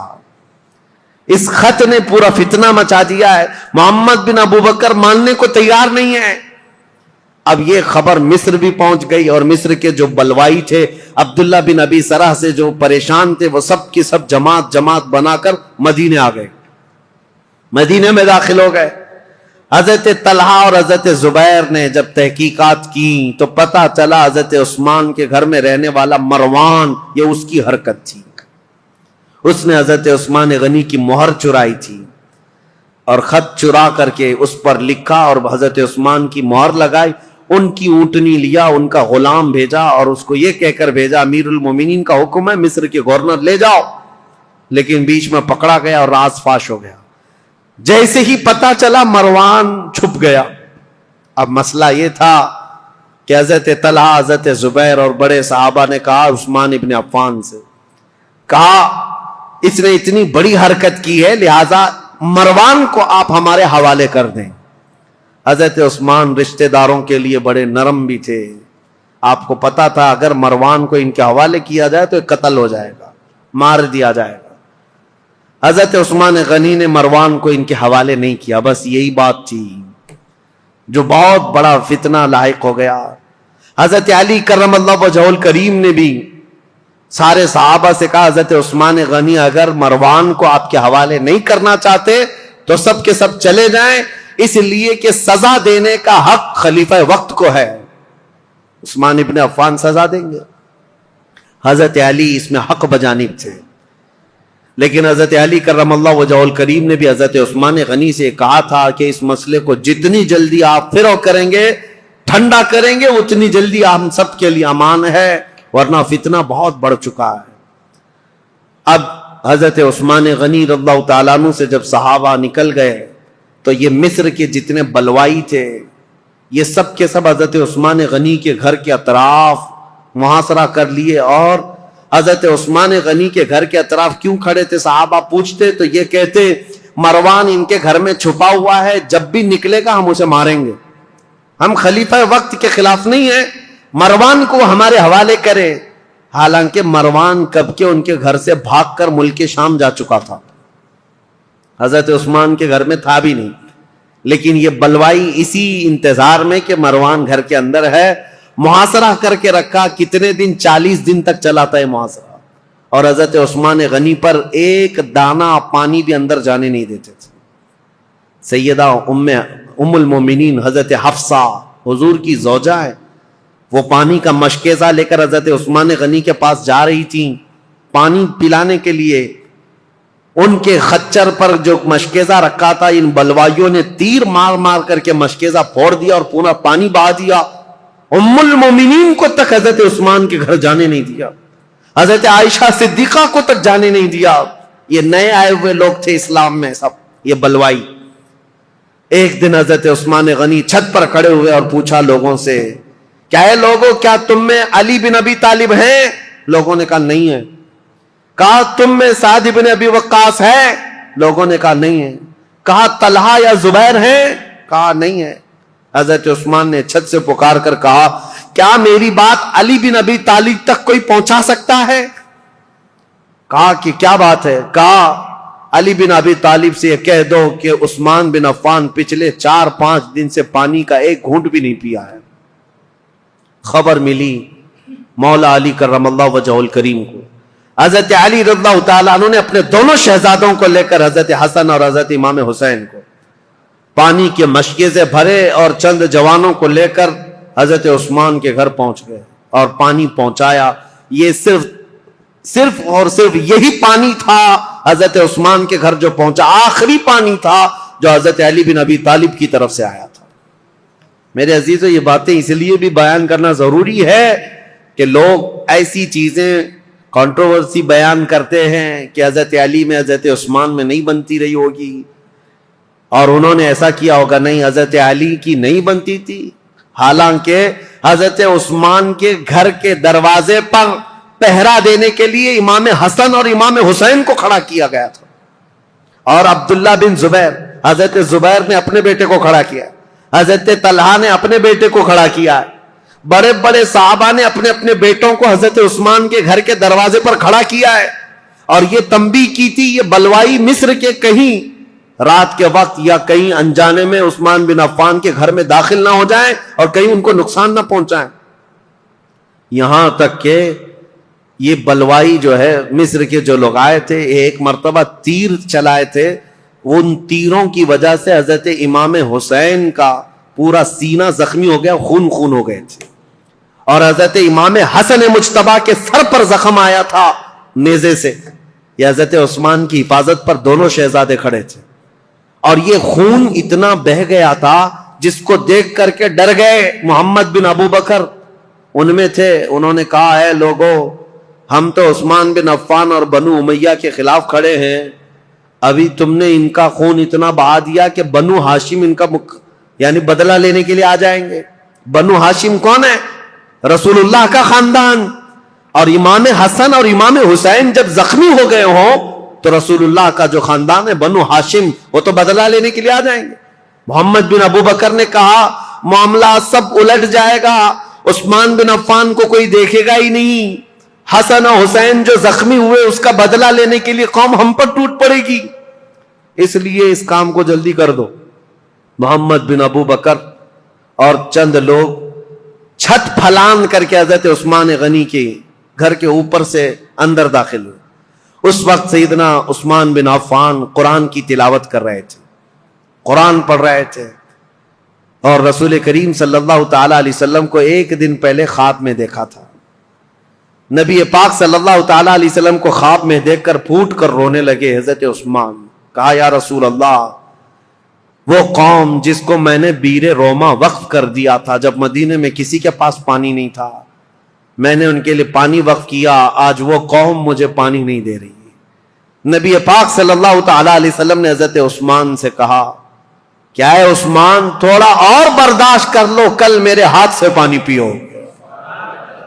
حضرت عثمان کہتے ہیں حضور کو خواب میں اتنا دیکھنے کے بعد تسلی ہو گئی. 40 دن کا محاصرہ چلا ہے حضرت عثمان کے ساتھ، 40 دن کا، وہ 40 دن روزے سے گزرے. حضرت عثمان غنی رضی اللہ تعالیٰ عنہ کی یہ سختیاں، اور جب پانی بھی نہیں پہنچتا، کھانا بھی نہیں پہنچتا، اس وقت رسول کریم صلی اللہ تعالیٰ علیہ وسلم کے کئی صحابہ، میں یہ بات میں بتاتا ہوں، محمد بن ابو بکر چھت پھلانگ کر کے آئے تھے، اس سے پہلے کئی صحابہ آئے، حضرت طلحہ آئے، حضرت زبیر آئے اور دیگر بڑے صحابہ آئے. کہا امیر المومنین یہ حالات بڑے سخت ہو گئے، تین باتوں میں سے ایک بات کر لیجیے آپ، یا تو آپ کسی چھپے ہوئے راستے سے ملک شام چلے جائیں، وہاں آپ کی حفاظت ہو سکتی ہے، یا تو پھر مروان کو پکڑوا کر کے اس کو سب کے سامنے سزا دے دیں، معاملہ ٹھنڈا ہو سکتا ہے، یا تو پھر آپ اپنی خلافت سے دستبردار ہو جائیے، خلافت سے آپ ہٹ جائیے۔ حضرت عثمان نے کہا یہ تینوں کام نہیں کر سکتا، مروان میرے پاس نہیں، رہی بات مجھے ملک شام جانے کی بات کر رہے ہو، حضرت عثمان غنی کہتے ہیں میرے جسم کے ٹکڑے ہو جائیں میں رسول اللہ کا مدینہ چھوڑ کر نہیں جا سکتا، میں رسول اللہ کا پڑوسی ہونے کے لیے اپنا وطن مکہ چھوڑ کر یہاں آیا، اپنی جان بچانے کے لیے میرے نبی کا شہر چھوڑ کر نہیں جا سکتا۔ اور رہی بات تیسری، خلافت چھوڑ دیجئے، سنو اس بات کا مجھے شوق نہیں ہے، لیکن میرے آقا صلی اللہ تعالی علیہ وسلم کی حدیث ہے، رسول اللہ نے فرمایا تھا عثمان بن عفان کو ایک جبہ دیا تھا اور اس کے بعد کہا اے عثمان اللہ تمہیں ایک جبہ پہنائے گا اور میری امت اس کو اتارنے کی کوشش کرے گی، لیکن تم موت تک اس جبے کو اتارنا مت۔ حضرت عثمان نے کہا اس جبے سے مراد رسول اللہ نے جو فرمایا تھا وہ خلافت کا جبہ تھا جو اللہ نے مجھے پہنایا، اور میں نے اپنی زندگی میں رسول صادق صلی اللہ علیہ وسلم کی بات سچ ہوتے دیکھا، قوم مجھ سے وہ جبہ اتارنے کی کوشش کر رہی ہے اور میں ابھی تک برقرار ہوں تو صرف رسول اللہ کے فرمان کی وجہ سے، میرے آقا نے فرمایا ہے۔ تو صحابہ نے جب یہ تین باتیں رکھی، حضرت عثمان نے تینوں کا جواب دیا تو سب صحابہ چلے گئے۔ اب وہ 40واں دن تھا جب حضرت عثمان قرآن کی تلاوت کر رہے تھے، حضرت حسن، حضرت امام حسین، حضرت عبداللہ بن زبیر، حضرت طلحہ کے بیٹے، یہ سب دروازوں پر کھڑے تھے، لیکن چھت سے یہ لوگ داخل ہو گئے۔ جیسے ہی آئے، محمد بن ابو بکر کون ہے؟ حضرت ابو بکر صدیق کے بیٹے، ان کے قتل کا فرمان گیا تھا نا، تو ظاہر سی بات ہے ان کو غصہ تھا۔ حضرت عثمان کے خط میں کس کے قتل کا تھا؟ ان کے قتل کا مسئلہ لکھا ہوا تھا۔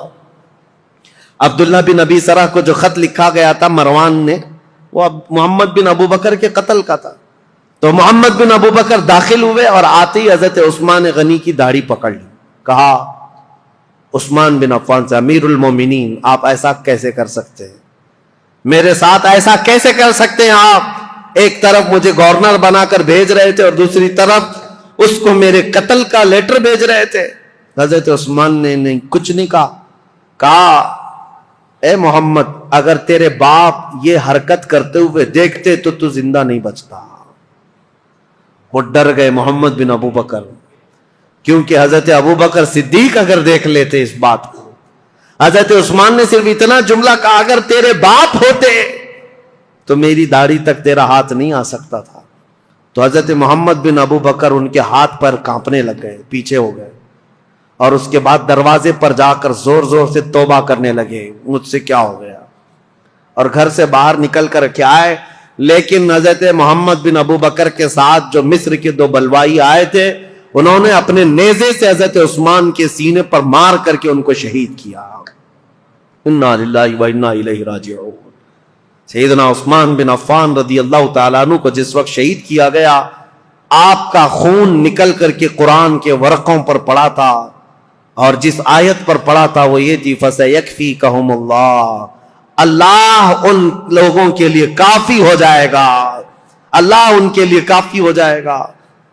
صبغۃ اللہ ومن احسن من اللہ صبغہ، اللہ کا رنگ سب سے بھاری رنگ ہے، اس سے بہتر رنگ کس کا ہے؟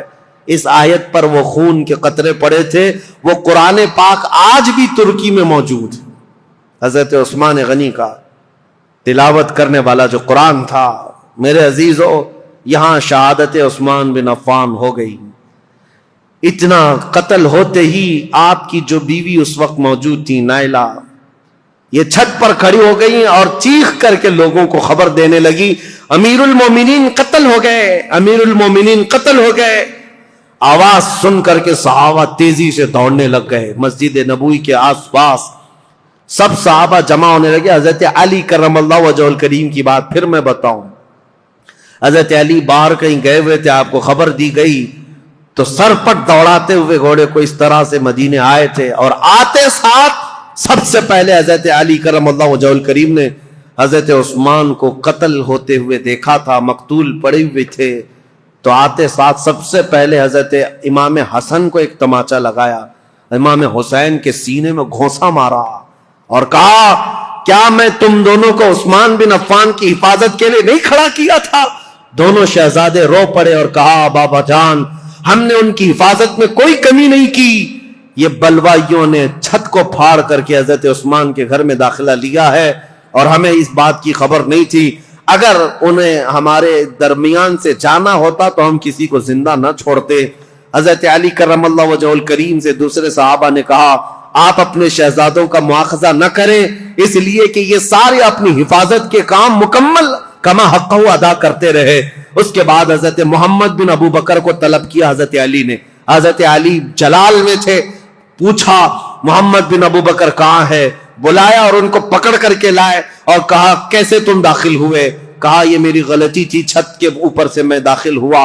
کہا تم قاتل ہو عثمان بن عفان کے؟ کہا اللہ کی قسم میں عثمان بن عفان کا قاتل نہیں ہوں، میں بالکل انہیں قتل نہیں کیا۔ جیسے ہی میرے ہاتھ ان کی داڑھی تک گیا انہوں نے میرے باپ کا نام یاد کیا اور مجھے غیرت ایسی آئی کہ میں کھڑا نہ ہو سکا اور ان کے دروازے پر کھڑے ہو کر کے میں نے سچی توبہ کی ہے۔ حضرت علی کرم اللہ وجہہ الکریم نے ان کی باتیں سنی، اتنے پر کافی نہیں، ان کا ہاتھ پکڑ کر گھر میں لے گئے اور امیر المومنین عثمان بن عفان کی جو اہلیہ تھی ان کو طلب کیا، جو زوجہ تھی وہ گھر میں اندر تھی، بلایا اور کہا کیا عثمان بن عفان کے قاتل یہ ہے؟ ان کی زوجہ نے کہا نہیں، یہ گھر میں اندر آتے ہوئے تو ان کو میں نے دیکھا ہے اور انہوں نے قتل نہیں کیا، یہ جتنی باتیں کہہ رہے ہیں وہ سچ ہے، انہوں نے داڑھی بھی پکڑی تھی، میرے شوہر نے ان سے کہا بھی تھا ابو بکر ہوتے تو یہ نہیں ہوتا، تو یہ چھوڑ کر چلے گئے تھے، یہاں تک کہ حالات کی میں شاہد ہوں کہ یہ چھوڑ کر گھر سے نکل گئے تھے، لیکن ان کے ساتھ 2 لوگ آئے تھے مصر کے رہنے والے لوگ، میں انہیں جانتی نہیں، انہیں پہچانتی نہیں، ان دونوں نے قتل کیا ہوگا، ان کے علاوہ کوئی وہاں عینی گواہ نہیں تھا، عینی شاہد نہیں تھا، آئی وٹنس نہیں تھا حضرت عثمان غنی کو قتل ہوتے ہوئے دیکھا ہو کسی نے۔ حضرت علی کرم اللہ وجہہ الکریم باہر آئے، یہ اسلام میں پیدا ہونے والا سب سے پہلا فتنہ تھا۔ حضرت سعد بن ابی وقاص نے کہا اسلام کا دروازہ فتنوں کے لیے کھول دیا گیا ہے، عثمان بن عفان کے قتل کے ساتھ اب یہ دروازہ قیامت تک نہیں بند ہو سکتا۔ فتنوں کا دور جو شروع ہوا ان کے قتل کے ساتھ آج تک چل رہا ہے، اور میں نے عبداللہ بن سبا کا جو نام لیا تھا وہ اس لیے کہ اس نے مولا علی کرم اللہ وجہہ الکریم کی حمایت میں ایک جماعت پیدا کی اور لوگوں کو اکسایا، ورغلایا، اور ایک ایسی جماعت پیدا کی جن کو رافضی کہتے ہیں، غلو کرتے ہیں، وہ صحابہ کو گالیاں دینے لگے، عثمان بن عفان کو گالیاں دینے لگے، اور حضرت علی، حضرت حسنین کریمین کی شان میں غلو کرنے لگ گئے اور گڑ گڑ کر کے نئی نئی حدیثیں بنانے لگ گئے۔ یہ فرقہ جو پیدا ہوا اسلام میں یہ عبداللہ بن سبا کا ڈالا ہوا بیج تھا، اور آج بھی اہل تشیع جو شیعہ حضرات وہ عبداللہ بن سبا کو برا بلا نہیں کہتے، بلکہ اس کا تو بہت بڑا مزار بنایا ہوا، وہ فتین شخص کا بہت بڑا مزار بنایا اور اس کا احترام کرتے ہیں، اس کو برا بلا کہنے بھی نہیں دیتے۔ لیکن تاریخ کی سچائیاں یہ ہیں، اسلام میں سب سے پہلے یہ فتنہ لانے والا، مسلمانوں کو بھڑکانے والا، خلیفہ وقت کے خلاف اکسانے والا عبداللہ بن سبا تھا، اور اس کے فتنے کا اثر یہاں تک پہنچا کہ حضرت عثمان بن عفان کا قتل ہو گیا، حضرت عثمان شہید ہو گئے۔ اللہ اکبر، 12 سالہ یہ خلافت کا دور ختم ہوتے ہی اسلام کی ان سرحدوں میں اور ان زمینوں میں ایسا اندھیرا چھا گیا، ایسا اندھیرا چھا گیا کہ اس کے بعد پھر یہ خلافت کا دور جو آگے بڑھا، زیادہ دن تک نہیں، مولا علی کرم اللہ وجہہ الکریم کا دور آیا اور اس کے بعد خلافت راشدہ ختم ہو گئی۔ میرے آقا صلی اللہ تعالی علیہ وسلم کی حدیث ہے، الخلافت بعدی 30 ثم الملوک، میرے بعد 30 سال خلافت چلے گی، اس کے بعد بادشاہ آئیں گے، اور اگر آپ کاؤنٹ کریں گے تو یہ چاروں خلفائے راشدین جو ہے ان کی مدت اور ان کا زمانہ ٹوٹل 30 سال کا ہوتا ہے وہ رسول اللہ کے فرمان کے مطابق، لیکن ان چاروں خلفاء میں سب سے لمبا زمانہ اگر کسی کو ملا ہے تو عثمان بن عفان کو ملا ہے۔ حضرت عثمان غنی رضی اللہ تعالیٰ عنہ کی عمر مبارک ان کے انتقال کے وقت بعض روایتوں میں 82 ہے، بعض میں 80 ہے، بعض میں 79 ہے، بہرحال، اور ایک روایت تو 90 سال کی ملتی ہے کہ آپ کے انتقال کے وقت آپ کی عمر 90 سال کے قریب تھی، لمبی عمر بھی پائی اور خلافت کا دور بھی لمبا چلا۔ رسول پاک صلی اللہ تعالی علیہ وسلم نے ان کو اپنی ایک انگوٹھی دی تھی اور کہا تھا کہ اس کو سنبھالے رکھنا، اور اس انگوٹھی کی آپ بہت حفاظت کرتے تھے، اور حضور نے فرمایا تھا جس دن تم سے یہ انگوٹھی ضائع ہو جائے گی، فتنوں کا دروازہ ایسے کھلے گا کہ قیامت تک کوئی اس کو بند نہیں کر سکے گا۔ حضرت عثمان غنی کی خلافت کے 6 سال ہوئے تھے۔ مسجد قباء جہاں ہے آج، وہاں ایک کنواں تھا، حضور صلی اللہ علیہ وسلم اکثر وہاں جب تشریف لے جایا کرتے اپنے پیر اس کنویں میں چھوڑ کر بیٹھتے تھے عصر کے بعد، اور صدیق اکبر حضرت عمر کے زمانے میں بھی یہ سنت چلی آ رہی تھی، حضرت عثمان کو بھی یہ پسند تھا حضور کی اداؤں کا۔ جب آپ کا دور تھا وہ بھی اس کنویں کے پاس جاتے تھے اور اس میں پیر لٹکائے بیٹھتے تھے۔ ایک بار اس کنویں کے پاس بیٹھے تھے، ہاتھ میں کچھ حرکت کیا، انگوٹھی نکل کر کے اس کنویں میں گر گئی۔ آپ کی خلافت کے 6 سال ہوئے تھے، اسی وقت یہ واقعہ پیش آیا۔ اس انگوٹھی کو تلاش کرنے کے لیے پورے کنویں کا پانی خالی کروا دیا، ریت بھی چھنوا دیا، لیکن اس انگوٹھی کو نہ ملنا تھا، نہ ملی۔ حضرت عثمان نے کہا یہ میرے آقا صلی اللہ علیہ وسلم کی بشارت تھی۔ اس کے بعد جو فتنے اٹھے، ایسے اٹھے تھے کہ ایک جہجہ غفاری نام کا شخص حضرت عثمان غنی منبر پر کھڑے تھے، مسجد نبوی کے خطبہ دے رہے تھے، اور ان کا عصا تھا ہاتھ میں۔ وہ جہجہ غفاری بیچ خطبے کے دوران کھڑا ہوا، حضرت عثمان غنی کو برا بھلا کہتے ہوئے ان کے ہاتھ سے لکڑی چھین لیا اور گھٹنے پر رکھ کر کے ان کے عصا کو توڑ دیا تھا۔ سامنے اس طرح کی حرکت کرنے کی کسی کی مجال نہیں تھی، لیکن حضرت عثمان غنی کی نرم مزاجی کا لوگوں نے فائدہ اٹھایا۔ حضرت عثمان غنی نے کچھ نہیں کہا، منبر سے اتر آئے، کہا اللہ میرے معاملے کے لیے کافی ہے۔ صحابہ کہتے ہیں وہ جہجہ غفاری لکڑی توڑ کر کے باہر نکلا نہیں تھا کہ اس کے گھٹنے میں سڑن پیدا ہوئی، ایسی سڑن پیدا ہوئی کہ اس کے گھٹنے میں کیڑے پڑ گئے تھے، ہمیشہ پیپ بہتا تھا، اور اسی گھٹنے کے اس سڑن کی بیماری میں ہی اس کی موت ہو گئی۔ اور پھر یہ بھی روایت موجود ہے جتنے بلوائی آئے تھے حضرت عثمان غنی کے قتل کے لیے، وہ سب کے سب وہاں سے قتل کر کے جانے کے بعد جب یہ معاملہ ختم ہوا، حضرت عثمان غنی کی تدفین ہو گئی، جا رہے تھے، جاتے ہی راستے میں اکثر کے دماغ پورے پاگل ہو گئے، دیوانے ہو گئے، اور اسی پاگل پن میں وہ اپنے سروں کو ٹکراتے ہوئے مر گئے۔ ان میں سے ایک شخص بھی بچا نہیں جو مصر پہنچا ہو۔ حضرت عثمان غنی رضی اللہ تعالیٰ عنہ کی کرامات بھی بہت ساری ہیں، بہت ساری ہیں۔ سیدنا عثمان بن عفان رضی اللہ تعالیٰ عنہ یقیناً محبوب خدا تھے، محبوب مصطفیٰ تھے، ان کے بارے میں کوئی بھی کلام نہ کرنے پائے۔ عزیزان گرامی، آج کے دور کی بات میں آپ کے سامنے رکھ کر گفتگو کو سمیٹتا ہوں۔ بہت سارے آج ایسے کھٹمل آئے ہوئے ہیں جو سیدنا عثمان بن عفان کی طرف انگلی اٹھاتے ہیں، اور ان کی شہادت کے متعلق میں ایک روایت بتا دوں، ابن عساکر کی روایت ہے اور مسند ابی یعلا کی روایت ہے۔ حضرت عبداللہ بن عباس نے فرمایا جس کو حضرت عثمان بن عفان کے قتل کی خوشی ہے یا ان کی موت کی خوشی ہے، حضرت عثمان بن عفان کے متعلق بہت بڑی روایت میں پیش کر رہا ہوں۔ عبداللہ بن عباس فرماتے ہیں کہ یہ جو مصر کے لوگ جو قتل کرنے آئے تھے، یہ اگر زندہ رہتے تو حضرت عبداللہ بن عباس دونوں باتیں کیا کہتے ہیں، پہلے یہ بات سن لو، کہتے ہیں اسلام میں سب سے پہلا فتنہ حضرت عثمان کا قتل ہے، اور سب سے آخری فتنہ دجال کا ظاہر ہونا ہے۔ دونوں فتنوں کو آپ نے برابر کہا ہے تو کتنا بڑا ہوگا عبداللہ بن عباس۔ اور کہتے ہیں جتنے قتل کرنے کے لیے آئے تھے یہ سب کے سب وہ لوگ ہیں جو آخری فتنہ جو اسلام میں آنے والا ہے دجال کا، یا اس دجال کے پیروکار لوگ ہیں۔ اور فرمایا کہ اگر کوئی ایسا شخص، عبداللہ بن عباس کی روایت صحیح احادیث میں موجود ہے، ابن عساکر کی روایت میں کہہ رہا ہوں، مسند ابی یعلا کی روایت، فرماتے ہیں کہ جس کو عثمان بن عفان کے قتل کی خوشی ہوئی یا ان کی موت کو سن کر کے خوش ہوا، اگر وہ زندہ رہے گا تو دجال کی فوج میں شامل ہوگا، اور اگر مر جائے گا تب بھی وہ قبر میں دجال کے پیروکاروں میں اٹھایا جائے گا. اتنی بڑی وعید ہے. ظالموں جو سوشل میڈیا پر آج بکتے رہتے ہیں، پھیلاتے رہتے ہیں، گند پھیلاتے ہیں عثمان بن عفان کے متعلق، اور جانتے ہو انہوں نے ایک نئی چیز بدعت شروع کر رکھی ہے. حضرت عثمان غنی کی شہادت کے دن خوشیاں مناتے ہیں، ایک دوسرے کو مبارکبادیاں دیتے ہیں، اور پھر پوچھنے پر یہ کہتے ہیں نہیں ہم ان کی موت کی خوشی نہیں منا رہے، اس دن مولا علی کرم اللہ وجہہ الکریم خلیفہ بنے تھے، اس کی خوشی منا رہے ہیں. یہ اور بات ہے عزیزان گرامی، نیتوں کا اللہ مالک ہے. اگر مولا علی کرم اللہ وجہہ الکریم کی خلافت کی خوشی ہے تو یقیناً پورے کروڑوں مسلمانوں کو ان کی خلافت کی خوشی ہے.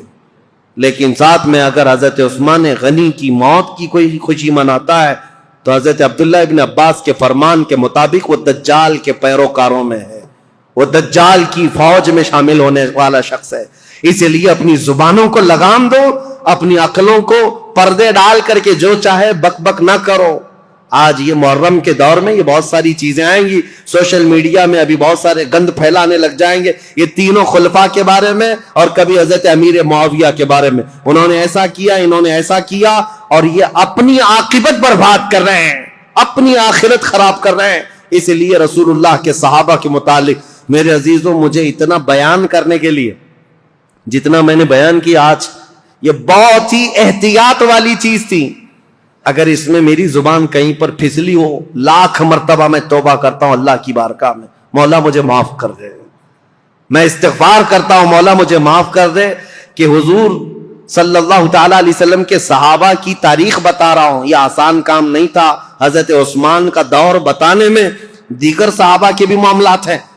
حضرت ابو ذر غفاری کو انہوں نے معزول کیا، حضرت عمرو بن عاص کو معزول کیا، عبداللہ ابن مسعود کو معزول کیا. بڑے بڑے صحابہ ہیں، ایک طرف عثمان بن عفان ہے، ایک طرف مولا علی کرم اللہ وجہہ الکریم ہے. یہ سب صحابہ، حضرت طلحہ اور زبیر نے حضرت عثمان کے ساتھ جا کر سختی سے کیسے پوچھا تھا کہ خط کس کا ہے، یہ سارے معاملات. لیکن اے سنیو، اس مجمع میں، اس پوری تقریر میں میں نے تو بھرپور یہ کوشش کی ہے کسی بھی صحابی کے مقام میں ذرا بھی فرق آنے نہ پائے. کیا آپ کو یہ محسوس ہوتا ہے کہ میں نے کسی کو ٹرول کیا ہے کسی صحابی کے درجے کو گھٹا کر؟ جہاں جس کے مقامات ہیں ہم نے تعظیماً عرض کرنے کی کوشش کی. اس کے باوجود بھی اگر زبان کہیں پھسلی ہے میں لاکھ مرتبہ توبہ کرتا ہوں مولا کی بارگاہ میں. کسی بھی صحابی رسول کے متعلق مولا ہماری زبان کھلنے سے پہلے ہمیں موت عطا فرما. ہم صحابی رسول کے متعلق وہی عقیدہ رکھتے ہیں جو امت کے کبار علماء، تابعین اور تمام اولیاء کاملین کا عقیدہ رہا ہے. صحابہ اکرام کے متعلق جو عقیدہ میرے غوث کا تھا، سیدنا عبد القادر جیلانی کا، ہم وہ عقیدہ رکھتے ہیں.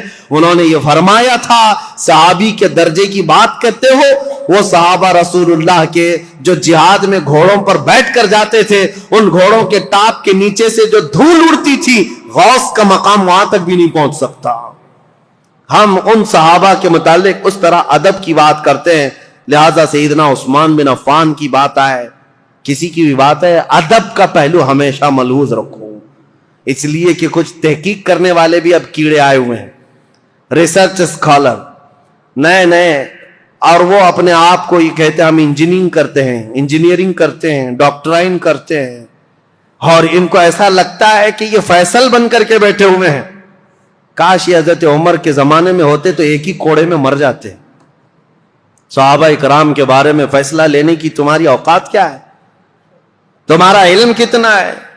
ارے تمہارا کوئی ڈھنگ کا استاد نہیں، گوگل سے پڑھے ہوئے لوگ، ان کا سارا کل ملا کر کے گوگل استاد ہے، اور سب دنیا جانتی ہے گوگل میپ کہاں کہاں لے جا کے چھوڑتا ہے، ویسے ان کو بھی گوگل چھوڑ دیتا ہے.